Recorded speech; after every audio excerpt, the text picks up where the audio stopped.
ठीक है सर, हम लोग सुनाएंगे धारा याद करके पूरा, उसके बाद आप चालू करना। चलो, तो आज हम देखेंगे भारतीय साक्ष्य अधिनियम में भाग 2 जो है उसके अंतर्गत देखेंगे सबूत। जो भाग 2 है वो सबूत के विषय में है। तो इसमें देखेंगे हम अध्याय 3 जो उपबंध करता है तथ्य जिनका साबित किया जाना आवश्यक नहीं है। तो ऐसे तथ्य जिनको साबित नहीं किया जाएगा, आवश्यक नहीं है मतलब, ठीक है। अब देखिए, ये इससे संबंधित ना 3 सेक्शन पढ़ेंगे आज हम, 56, 57 और 58। तो 56 जो है वो बोलता है कि न्यायिक रूप से अवेक्षणीय तथ्य साबित करना आवश्यक नहीं होता।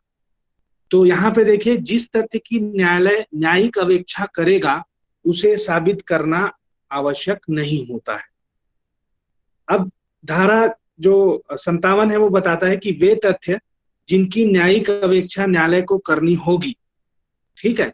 तो न्यायालय जो है, इसके बाद जो स्थितियां बताई गई हैं उसमें तथ्यों की न्यायिक अवेक्षा करेगा।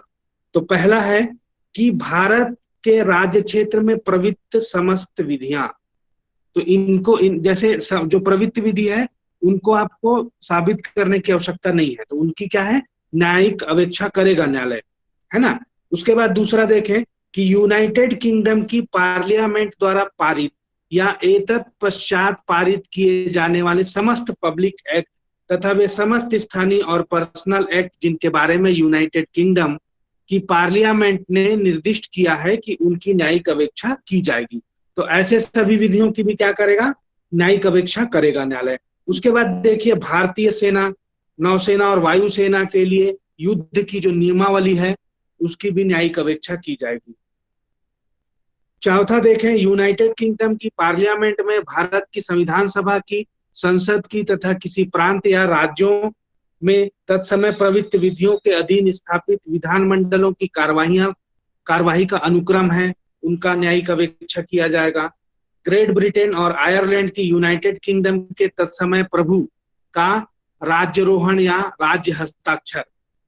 अगला देखते हैं कि वे सब मुद्राएं जिनकी अंग्रेजी न्यायालय न्यायिक अवेक्षा करते हैं भारत में के सब न्यायालयों की और केंद्रीय न्यायालय, केंद्रीय सरकार या न्यायिक क्राउन रिप्रेजेंटेटिव के प्राधिकार द्वारा भारत के बाहर स्थापित सब न्यायालयों की मुद्राएं, नावधिकरण और सामुद्रिक अधिकारिता वाले न्यायालयों की और नोटरीज पब्लिक की मुद्राएं और वे सब मुद्राएं जिनका कोई व्यक्ति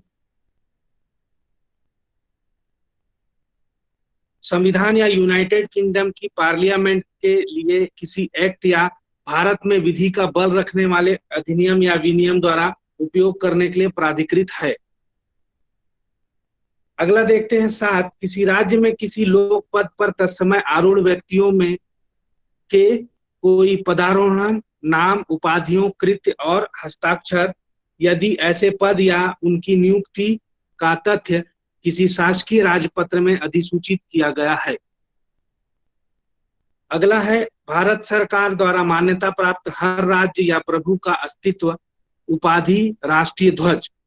9वां है, समय के प्रभाग, पृथ्वी के भौगोलिक प्रभाग तथा शासकीय राजपत्र में अधिसूचित लोक उत्सव, उपवास और अवकाश दिन।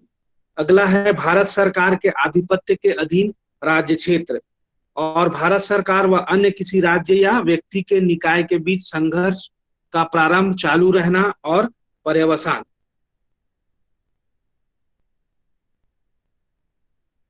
उसके बाद अगला है 12वां कि न्यायालय के सदस्यों और ऑफिसरों के तथा उनके उपपदियों और अधीनस्थ ऑफिसरों और सहायकों के और उसकी आदेशिकाओं के निष्पादन में कार्य करने वाले सब ऑफिसरों के भी तथा सब अधिवक्ताओं, अटार्नियों, प्रोक्टरों, वकीलों, प्लीडरों और उनके समक्ष उपसंजात होने या कार्य करने के लिए किसी विधि द्वारा प्राधिकृत अन्य व्यक्तियों के नाम। ठीक है। 13, भूमि या समुद्र पर मार्ग का नियम। तो इन सभी मामलों में तथा लोक इतिहास, साहित्य, विज्ञान या कला के सब विषयों में न्यायालय समुपयुक्त निर्देश पुस्तकों या दस्तावेजों की सहायता ले सकेगा। यदि न्यायालय से किसी तथ्य की न्यायिक अपेक्षा करने की किसी व्यक्ति द्वारा प्रार्थना की जाती है, तो यदि और जब तक वह व्यक्ति कोई ऐसी पुस्तक दस्तावेज पेश न कर दे जिसे ऐसा न्यायालय अपने को ऐसा करने में समर्थ बनाने के लिए आवश्यक समझता है, न्यायालय ऐसा करने से इनकार कर सकेगा। अगली धारा है कि स्वीकृत तथ्यों को साबित करना आवश्यक नहीं। तो किसी ऐसे तथ्य को किसी कार्यवाही में साबित करना आवश्यक नहीं है जिसे उस कार्यवाही के पक्षकार या उसके अभिकर्ता सुनवाई पर स्वीकार करने के लिए सहमत हो जाते हैं, या जिसे वे सुनवाई के पूर्व किसी स्व हस्ताक्षरित लेख द्वारा स्वीकार करने के लिए सहमत हो जाते हैं, या जिसके बारे में अभिवचन संबंधी किसी तत्समय प्रवृत्त नियम के अधीन यह समझ लिया जाता है कि उन्हें उसे अपने अभिवचनों द्वारा स्वीकार कर लिया गया है, परंतु न्यायालय स्वीकृत तथ्यों को ऐसी स्वीकृतियों द्वारा साबित किए जाने से अन्यथा साबित किया जाना अपने विवेकानुसार अपेक्षित कर सकेगा। तो ये थी धारा 58। ठीक है हेमंत सर।